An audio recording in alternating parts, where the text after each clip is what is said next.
justamente de salud mental, ¿no? Hoy nos toca, como cada jueves, hablar de salud mental y por supuesto de lo que nos compete ahora, que tiene que ver con los festivales, cómo nos cuidamos en los festivales, no solamente la parte física, como lo hablamos la vez pasada, sino también uno cómo se prepara mentalmente para estos festivales y qué es lo que, no sé si es lo que, no es la palabra corresponde, iba a ser corresponde, pero qué es lo más sano para todos. Así que bienvenidas a Modo Mañana. Buen día. Buen día. Gracias por el espacio. Sí, estamos en época, ¿no?, de festivales, de próximo carnaval, y ahí se agita un poco el espíritu y hay que darle ahí un bordecito, una contención yo también lo pienso más también desde el lado social, ¿no? Hay mucho de nuestro rubro de la psicología que creo que se mezcla un poquito con cosas sociales. En este caso de los festivales, pienso en ese datito para los carnavaleros que siempre estamos con amigos, en grupos, entonces esto de cuidarnos, lo pienso desde ese lado como algo de la prevención, si se quiere, que es una palabra ahí que no me gusta usarla mucho porque si no se desgasta. No sé qué dice Valeria. Sí, creo que por ese lado iría el tema del cuidado, ¿no? Generalmente en nuestro pueblo quizás recibimos visita de la familia, todos nos organizamos para poder pasar un buen momento en estos festivales, a la vez como hablábamos la otra vez, también cuidar nuestro ambiente, nuestro medio ambiente, tomar conciencia de eso, quizás también como dueños de este lugar, a la gente que viene a visitar, por ahí si vemos que tiene alguna problemática, bueno, poder explicarle cómo puede solucionarla, de manera que también cuide a otras personas y cuide también al ambiente, ¿no? Sentirnos así como dueños de casa y poder colaborar en lo que cotidianamente podemos hacer. Si alguien se acerca, pide consejo, si también vemos que por ahí ha consumido mucho, le podemos acercar algo de agua o de comida o decirle cómo puede obtenerla. Sí. Bueno, eso también es cuidarnos. Hay una serie de recomendaciones que hicieron ustedes que en un flyer que mientras estamos hablando ahora lo estamos compartiendo, porque bueno, me parece interesante, es como una serie de recomendaciones, son recomendaciones para tener que el consumo no se vuelva problemático, ¿no? Para que sea un consumo responsable, para que tengan las personas que están escuchando esto y tengan este dato, puedan saber cuáles son aquellos pasos a seguir para que no se transforme esto en un verdadero problema, ¿no? Y lo estamos viendo, no sé si lo quieren comentar, hablan de la hidratación sobre todo, por ejemplo. Sí, en el primer puntito esto de hidratación y alimentación, que siempre se recomienda esto de intercalar el consumo de alcohol con agua. Yo siempre cuento esto de que para que al otro día no tengas resaca, porque la resaca es que el cerebro se ha deshidratado por el alcohol. Entonces está bueno ese tipo de datos para la gente que no sepa, intercalar con agua, y obviamente antes de consumir alcohol comer, porque si no los síntomas o la desinhibición es mucho más inmediata. Entonces es otra recomendación que hacemos. No sé si quieres continuar con otro. Bien. Bueno, acá dice hacer pausa entre consumo y consumo, ¿no? Claro.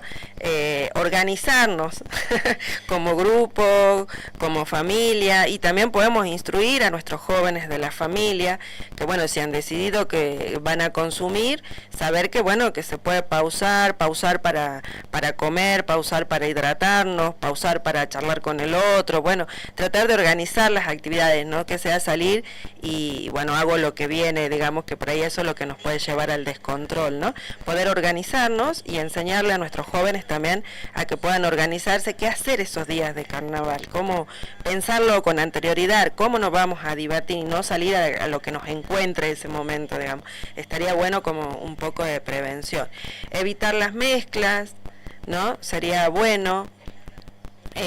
y tener en cuenta esto, decimos, si estamos tristes, consumir quizá nos va a complejizar más la situación, porque hay que tener en cuenta que el tema, si hablamos de consumo de alcohol, todos relacionamos al alcohol como que con la primera etapa, que es que nos sentimos divertidos, desinhibidos, pero en realidad científicamente el alcohol es un depresor. ¿Sí? Va a llegar un momento que por eso después nos vamos a dormir, y también es un depresor del ánimo, digamos. Entonces, ¿el alcohol entonces es un depresor del ánimo o es un potenciador del estado que uno tiene? Es un depresor. Considerado en lo que es la ciencia de las sustancias de consumo, está considerado como un depresor. Ahí tenemos que tener en cuenta que son estimulantes, depresores, y en el medio estaría un poco la marihuana, que no corresponde mucho a ninguno de los dos, pero así es como lo divide la ciencia, digamos. ¿Sí? El alcohol es un depresor, entonces si yo estoy triste, va a llegar un momento en que van a venir estos pensamientos que responden a la emoción de la tristeza y que se van a ver aumentados y agravados por el consumo de alcohol, que justamente lo que hace es deprimirnos. Claro. Entonces, digamos, con estos cuidados que estamos viendo acá, estos pasos a seguir, que estas recomendaciones que están brindando, uno puede llegar a tener un consumo responsable, y lo que implica eso es que lo hemos visto también acá en Serenata, peleas o en todos los festivales, en varios lugares, la violencia que genera, no solamente en la época de festivales, ¿no? Pero esto es estadístico y sin restar ningún tipo de importancia también a la cuestión cultural e ideológica, ¿no? No ideológica, cultural. La cuestión del consumo de alcohol está directamente vinculado también a lo que es la violencia intrafamiliar, ¿no? Esto se ha estudiado y hay muchos casos de violencia, gran parte de la violencia familiar tiene que ver también con la ingesta de alcohol. Mira, mientras hablabas, yo pensaba en la experiencia clínica, ¿no? Que vendría a ser como la Valeria y yo hace muchos años atendemos en consultorio, ¿no? A este tipo de problemáticas también, y en la época de que Centro Valle era un centro de rehabilitación de consumos, es decir, tenemos como esa experiencia de los casos individuales, ¿no? De personas que yo siempre también hago esta aclaración de que está bueno como para pensarlo a los oyentes. Una cosa es el uso, otra cosa es el abuso y otra cosa es la dependencia. Quizás en esto del centro de rehabilitación, la dependencia es como no sé, en porcentaje es poco frecuente la dependencia, es decir, que una persona ya necesita el alcohol para poder, el día a día. Para que su cuerpo supuestamente esté estable y no haya síntomas como el síndrome de abstinencia, ¿no? La dependencia es muy poco frecuente, pero yo mientras te escuchaba pensaba de que en esta experiencia con personas con este tipo de problemática y con esta variedad que uno ve, que algunos son usos, ¿no? Y quizás otros es el abuso, y ahí quizás están esto de los consumos problemáticos, de un accidente, de una pelea, ¿no? Y otra cosa es la dependencia, donde la persona ya no puede vivir sin el consumo. Pero más allá de estas tres categorías, que está bueno que las personas lo piensen en sus casos, en sus familias, en sus parientes,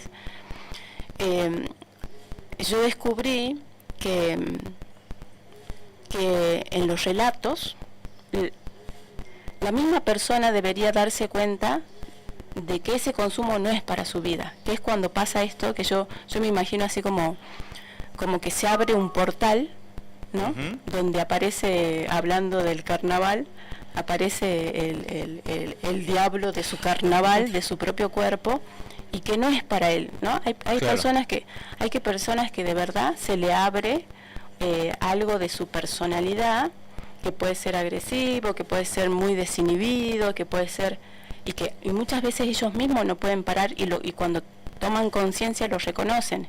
Entonces en ese relato me parece importante que las personas se encuentren y se hagan cargo de esas palabras, ¿no? Claro, de esa apología, si se quiere, ¿no? Una cuestión casi apologética, el hecho de decir, bueno, vamos al carnaval, tenemos un vinito, tenemos esta cosa. Hace un tiempo, les cuento paso, hace un tiempo estuvimos hace 2 serenatas, estuvo Juan Fuentes, estuvimos charlando con él, justamente también de cómo es el mensaje que se da desde los escenarios también, ¿no? Porque hablaban de, por ejemplo, decir, bueno, ¿qué decimos los artistas cuando estamos encima del escenario? ¿Qué decimos con respecto al consumo de alcohol? Salud, vamos por otra, salud, mira que está, como que le encuentra una parte divertida al machado, por decirlo así, al borracho, y llega un momento que no sabes si eso es una situación ocasional de una persona que porque estuvo ahí, se pasó de copas, pisó el corcho y se cayó, o si es algo que lo viene pasando durante todo el año y decide desatarse del todo en ese momento, ¿no? Pero lo que decía Juancito Fuentes es que hay que tener mucho cuidado con lo que uno dice en el escenario también, porque esa comunicación que hace el músico y es tomado como una no sé si una ley, pero sí como un mandato de que tiene que ser así el festejo, digamos. Un mandato social. No, yo lo que te decía recién, por eso, qué interesante, porque ahí el artista me parece que tiene como una responsabilidad respecto al mensaje social, que vendría a ser respecto al mensaje general. Yo hace rato te hablaba esto de como la responsabilidad personal, ¿no? Cuando una persona empieza a pensar su vínculo con la sustancia, ¿no? Que puede ser un vínculo, como te digo, la persona puede decir, tengo un vínculo de uso, ¿no? Después, en ciertas circunstancias puede decir, tuve un vínculo de abuso. Y también puede darse cuenta de esto que te contaba, de que es difícil reconocerlo, pero a mí el alcohol hace que me ponga todas las veces violenta y quiera, porque a lo mejor hay un conflicto interno que uno no lo quiere ver en la vida cotidiana, y en ese momento de alterada la conciencia y de abierto eso crudo, aparece. Entonces yo a lo que voy es eso de uno darse cuenta si a uno le hace bien en ponerse en ese estado, esto de los estados de ánimo que decía recién Valeria, de que capaz que en cierto momento, en cierta fiesta, uno se dio cuenta de que eso despierta algo en mí, porque sí tiene una función así de desinhibición, y como hablábamos la vez pasada, hablando también de lo artístico, del artista y su responsabilidad social, a mí me parece que las sustancias, yo creo que la naturaleza, no sé si el Dios naturaleza, están para algo, son también en algún costado remedio, ¿no? Claro. Entonces, y hablaba la semana pasada esto de que el alcohol quizás comunitariamente se creó para desinhibir y para facilitar los vínculos sociales, que a veces sin esa sustancia las personas están como trabadas, como no pueden desinhibirse, digamos. Pero hoy en día las condiciones sociales o culturales tienen otras lógicas, quizás las lógicas más de mercado, que hacen que eso se haya desregulado, ¿no? Y se caigan en estos excesos y en estas situaciones más difíciles humanas, ¿no? No sé si se entiende. Sí, clarito, se entiende claro el hecho de que también hay uno que y para adentro, ¿no? Una introspección de decir, bueno, yo realmente quiero ser esta persona en la que me convierto cuando tomo, cuando consumo algo de manera excesiva, y sí, obviamente identificar en qué momento o en qué tipo de consumo me encuentro, ¿no? Recién lo decías también, Valeria, el tema de las etapas, ¿no? Uno empieza con distintas etapas, y ¿cuándo es el momento que hay algún momento en ese inicio de esa carrera que dicen, bueno, puedo parar? Porque en algún momento creo que es un poco como lo que decías, ¿no? Llega un momento en que no sé si la persona está habilitada o tiene la capacidad de decir, bueno, hasta acá llego. ¿Cuándo se dan ese momento? ¿Cuándo es el momento de decir, bueno, hasta acá estoy? Creo que es como el planteo de cualquier situación en la vida del ser humano. Cuando vos empezás a ver que te molesta en la vida, que hay cosas que no puedes lograr, por ahí al principio hay una negación, uno puede como creer porque el mundo no se pone para uno en paralelo y se beneficia, pero ahí es cuando quizás uno puede reflexionar y decir, quizás no es el mundo, quizás soy yo, Ujú. ¿no? Soy yo y tengo que pensar en qué hago yo en el mundo. Creo que esto es como algo que tenemos defensivo los seres humanos, de siempre creer que uno está bien y que por ahí es el mundo el que no se acomoda a uno. Creo que cuando uno tiene la capacidad de poder reflexionar y decir, bueno, yo también estoy en este mundo, yo también hago cosas para que en este mundo sucedan determinadas cosas, es cuando uno puede buscar las verdaderas soluciones, preguntarse, quizás ahí uno puede acercarse a una terapia también, en decir, bueno, a ver, ¿qué de esto también causo yo? Bueno, ahí quizás también con el consumo es lo mismo. En un principio yo creo que el consumo está bien, lo veo bien, todavía no me doy cuenta que abuso, quizás en ciertas circunstancias, todavía no relaciono que eso abuso provoca determinadas conductas en mí, pero ya cuando lo social empieza a decirme, a preguntarme, a cuestionarme, la familia, hablemos de lo social en cuanto a macro o micro social, el amigo ya me dice algo, bueno, por ahí quizás sea como un momento de inflexión para uno empezar a preguntarse, acercarse y ver quizás qué de todo esto me implica, qué de todo esto yo puedo hacer algo para cambiar o para, no sé si solucionar, pero modificar. Uh-huh. Sabes que esto del parar, a mí me pasó que pacientes en situación de dependencia, ¿no? Ellos me enseñaron a mí que en sus casos sí. La abstinencia era la solución, no había posibilidad de regular. Ah, bien, no, no hay un medio, no hay un punto medio.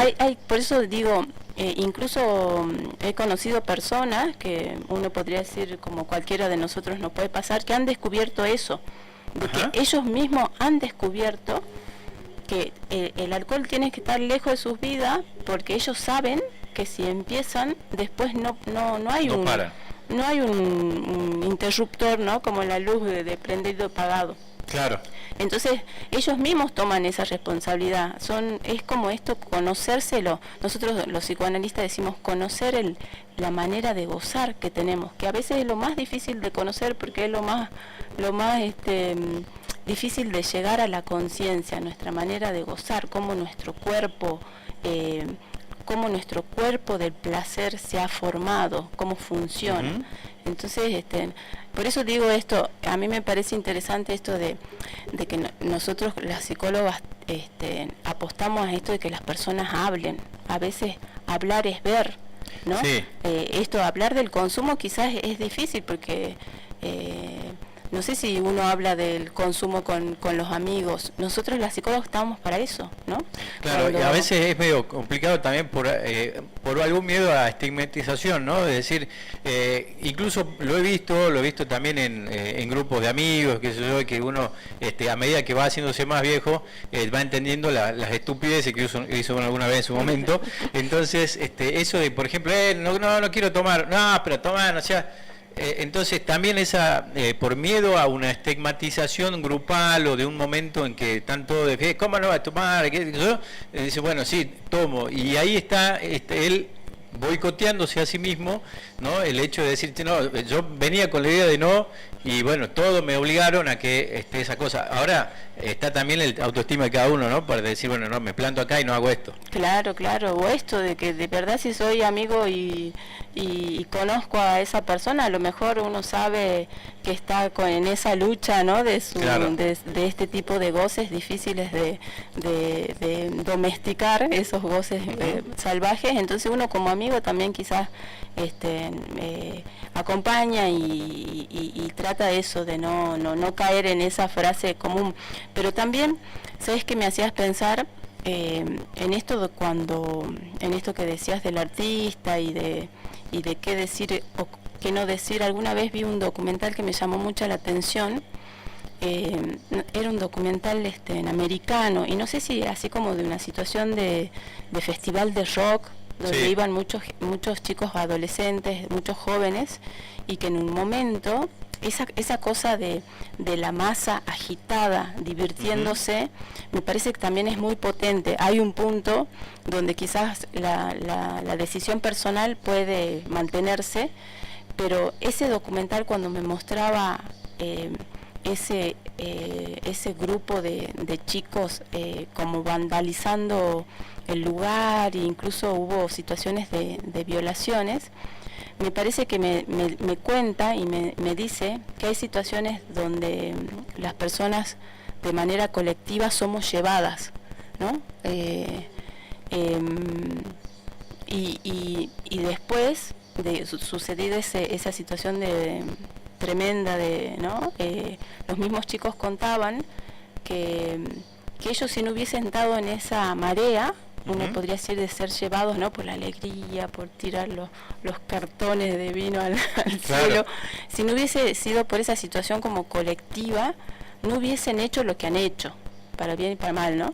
Entonces, a mí me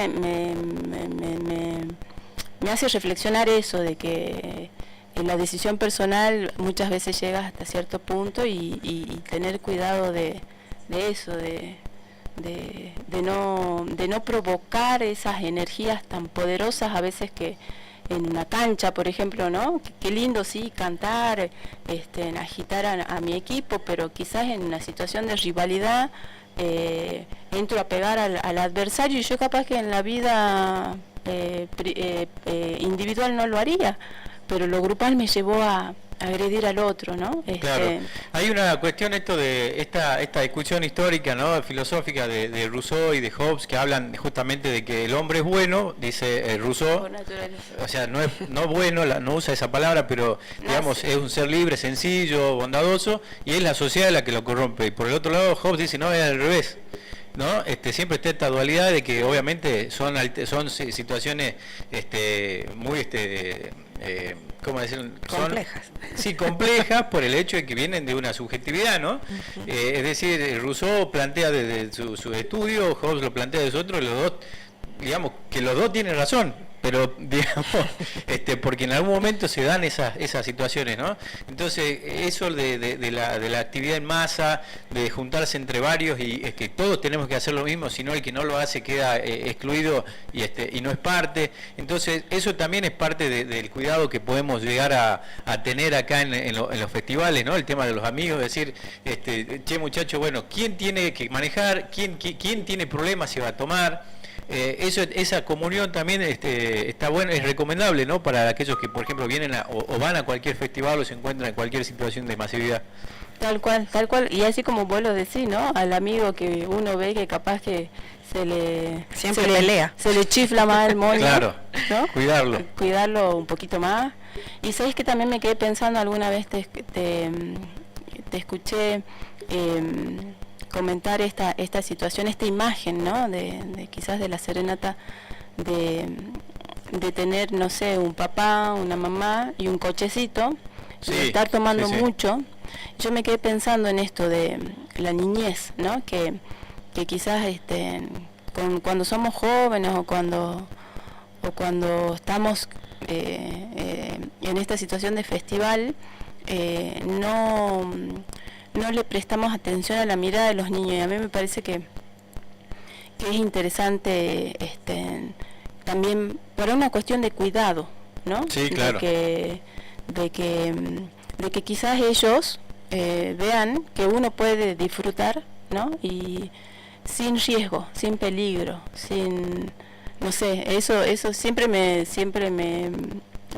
quedo pensando en esto, lo que los niños ven, en el sentido de que lo que aprenden, claro, ¿no? No y sé. replicar eso, ¿no? Creo que sí, bueno, eso iría un poco a la mirada comunitaria, donde todos somos importantes, y poder, si bien yo como padre tengo quizás el derecho o la gana de divertirme, pero también tengo que considerar lo que es bueno para mi hijo, digamos, claro, ¿no? Poder buscar ese equilibrio, pensarlo, reflexionarlo, es muy importante.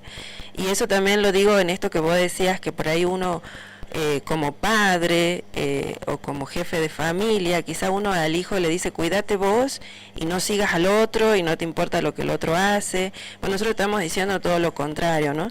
Que si salimos en grupos, conocernos y ver la debilidad de cada uno y poder ayudarnos, que eso está bueno como comunidad. No apuntar a esto de cada uno se hace cargo de lo que hace y si el otro está empezando a pelear, vos retirate. Bueno, tenemos que ponernos y bueno, decidir también cuál va a ser nuestro mensaje, nuestra actitud y nuestra enseñanza a los jóvenes, ¿no? Exactamente, frente a ese hecho, ¿no? Cómo nos colaboramos, cómo nos ayudamos, cómo nos llevamos, vernos como un grupo. ¿No? Valeria, eso es interesante lo que decía, el tema de no no te metas, ¿no? El famoso no te metas, vos fíjate, trata de cuidarte vos. Obviamente que el no te metas siempre de un padre o de una madre a un hijo viene del cariño, del corazón, pero uno entiende que el no te metas también, si uno empieza a ver cómo puede llegar a germinar esa semilla que se le instala al chiquito, el no te metas el día de mañana en una situación de violencia de género, violencia intrafamiliar, no me meto.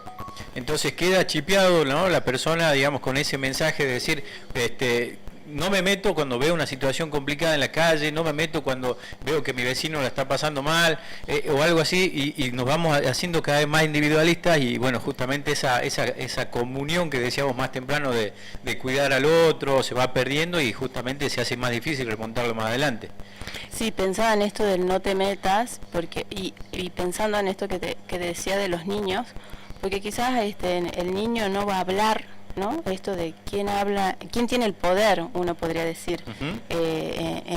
Yo siempre pienso las cosas de la vida a veces en esto de el grande, el chico y quién tiene más posibilidades y menos posibilidades. En una situación así de violencia o una situación de descuido de adultos, de los niños, hay que meterse, hay que hablar, claro, porque ese niño no va a decir, no va a gritar, o va a tomar un micrófono y va a decir, se está haciendo una injusticia conmigo, me están mandando mensajes que están feos, yo no quiero ver a mis padres en riesgo, lastimando, no va a haber palabra ahí. Entonces uno como ser social, o esto de que tanto se está perdiendo como ciudadano, ¿no? De esta comunidad que uno quiere mucho, Cafayate, uno se tiene que intervenir quizás de una manera amable y porque ese niño necesita que uno intervenga por él, ¿no? Claro. Que uno diga lo que no está bueno que le esté pasando en su crianza. Estamos dialogando con las psicólogas Valeria Reyes e Inés Cortés, hablando de salud mental y en este caso consumos problemáticos y sobre todo en tiempos de festivales. Los consumos problemáticos no es que tienen fecha de caducidad, sino que realmente pasan todo el año y por ahí hasta que no se identifique no se empieza a tratar, ¿no? En Centro Valle tienen la posibilidad también de acercarse a las guardias. Reiteremos a todos aquellos que están escuchando cómo es que pueden acercarse al centro y cómo pueden acceder a salud mental y a una actitud de salud mental más positiva. Bien, en Centro Valle hemos centralizado todo lo que es la parte de atención de salud mental. Ahí funcionamos 3 psicólogas, 2 operadoras y una secretaria. Decimos centralizado en cuanto que es ese lugar donde yo voy a ir, si necesito una asistencia terapéutica, voy a ir a pedir mi turno. El turno se lo pide así, en forma presencial, personal, se dan los días lunes a las 7 de la mañana hasta que se terminen los turnos que haya para las 3 licenciadas en psicología. ¿El cupo más o menos cuántas personas? Y mira, se van renovando, digamos, porque yo tengo como una modalidad muy personal, que es que mis pacientes sacan los turnos todos los lunes. Y por ahí nos vamos como complementando y mis compañeras por ahí tienen otra modalidad, alguna en determinados casos da un turno fijo. Sí tenemos siempre el recurso de poder dejar algunos turnos para las emergencias o urgencias que pueden surgir durante el mes o durante la semana. Entonces es como muy relativo decirte qué cantidad de turnos pueden haber. Generalmente se deja la información los días viernes en la puerta del Centro Valle, en donde dice cuántos turnos hay para cada una de nosotras. Bien. Entonces las personas que van el día lunes ya más o menos saben si van a poder conseguir o no el turno y así se quedan como a esperar para que llegue la secretaria y les dé el turno. En sí, centralizar es en cuanto a eso, en cuanto a la parte administrativa, porque después nuestras atenciones, la licenciada Cortés atende en Centro Valle, yo atiendo en Centro Roiger, y la licenciada Di Carluccio está algunas veces en el SIC y otras veces en el hospital. También esto es para que, bueno, la gente por ahí, por su domicilio, ¿no?, de tener en cuenta que se traslada, tiene estas opciones en estos centros de salud y en el hospital. Perfecto. Sí, yo quería comentar esto de que está bueno esto que dices de los turnos de manera personal, porque muchas veces pasa en nuestro rubro que se manda, ¿no? Vos tenés que ir al psicólogo, entonces, y la idea es que yo siempre digo que hago la comparación con que ir al psicólogo es como ir al gimnasio. Capaz que a todos nos hace bien, pero en realidad cada quien tiene que tener como la voluntad, la inquietud de abrir ese portal, digo yo, y entonces para que ese turno sea efectivo, porque muchas veces pasa que los mandados van así como y no colaboran, claro. Y es lógico también, entonces la idea de que sea personal el turno, que en realidad que quien necesite, así que tenga un dolor así existencial del alma, digo yo, ahí ahí seguramente va a tener su atención. Su espacio. Este es un servicio del Hospital Nuestra Señora del Rosario, Centro Valle, que lo tienen disponible todos los días. Pueden ustedes de última también acercarse para las guardias, para toda alguna consulta, como decíamos, de alguna emergencia que tengan en cuanto a cómo se están sintiendo, cómo pedir ayuda, en cuanto al tema de consumo problemático, que es lo que estamos hablando hoy, o cualquier otro tema que ustedes sientan que necesitan hablarlo con alguien. No lo están pudiendo hablar en su núcleo familiar, no lo están pudiendo hablar en su núcleo de amigos, en su entorno social. Bueno, hay especialistas y acá tenemos a dos que están dispuestas a recibirlos y colaborar con eso. Así que por consulta, aclarar ahí que por consulta pueden ir de lunes a viernes, de 7 a 13, seguramente nuestra administrativa lo va a poder guiar. Ahí está. ¿No? Para explicar qué es lo que necesita, cómo hacer, cómo se puede requerir. En cuanto a diferenciar esto de las guardias. Las guardias que nosotras tenemos son los fines de semana. Cubrimos ese espacio que no estaríamos trabajando en horario general, entonces cubrimos los fines de semana. Hacemos 12 horas, de 8 a 8 de la noche, de 8 de la mañana a 20 horas, sábados y domingos. Esa es nuestra hora guardia. Durante la semana trabajamos, generalmente cubrimos el horario, las licenciadas, desde las 7 de la mañana hasta 6 de la tarde algunos días. En esos horarios atendemos nuestros consultorios, pero para una consulta, para saber cómo puedo hacer, serían de 7 a 13 horas y seguramente nuestra operadora y nuestra administrativa va a saber guiar a la persona. Y si hay alguna urgencia, como cualquier otra urgencia física, hay que ir a la guardia. Una urgencia, uno podría decir existencial, que por lo general son estas situaciones de pánico o estos ansiedades o estas situaciones de tristeza infinita y de intentos de suicidio. La guardia es un lugar donde acudir para las urgencias. Y ahí nos tomarán contactos con nosotros y nosotros podremos atender. Durante la semana siempre es hasta las 6 de la tarde. Si no, ya la vemos al otro día. Al otro día. Exactamente. Estamos dialogando, decíamos, con la licenciada Valeria Reyes, Inés Cortés. Muchas gracias por la columna y por este servicio que le están dando a la gente. Para mí es muy valioso, realmente es muy importante que podamos hablar de salud mental, que se puedan mostrar cuáles son las herramientas que tienen los cafatateños vallistas, el que sea que esté aquí, para tratar esos temas que muchas veces por un poco de vergüenza que se nos ha metido esa maldita palabra, que no podemos expresarnos libremente. Bueno, ahora de hace bastante tiempo que vienen trabajando, así que tienen esta herramienta. Gracias por la visita y nos encontramos el jueves que viene, que ya vamos a estar ampliando qué tema vamos a tratar. Ajá, así que estaría bueno que sea también la comunicación. A mí me parece interesante. Perfecto. Pensar tu tema, ¿no? La comunicación, de los medios de comunicación, cómo hablan, ¿no? Y ya que vos has hecho este cierre, a mí me gustaría dejar, no sé, como tema, lo que no decimos. Ahí está. Ahí está, vinculadísimo, ¿no? La comunicación y la no comunicación. Eso es importante también para una salud mental con todas las letras. Ajá. Nos vamos un minuto a una pausa y enseguida nomás volvemos con más en Modo Mañana, porque ya tenemos también al senador Sergio Saldaño para charlar un poco de lo que se viene en cuanto a la gestión para el 2026. Vamos a una pausa cortita nomás y enseguida volvemos.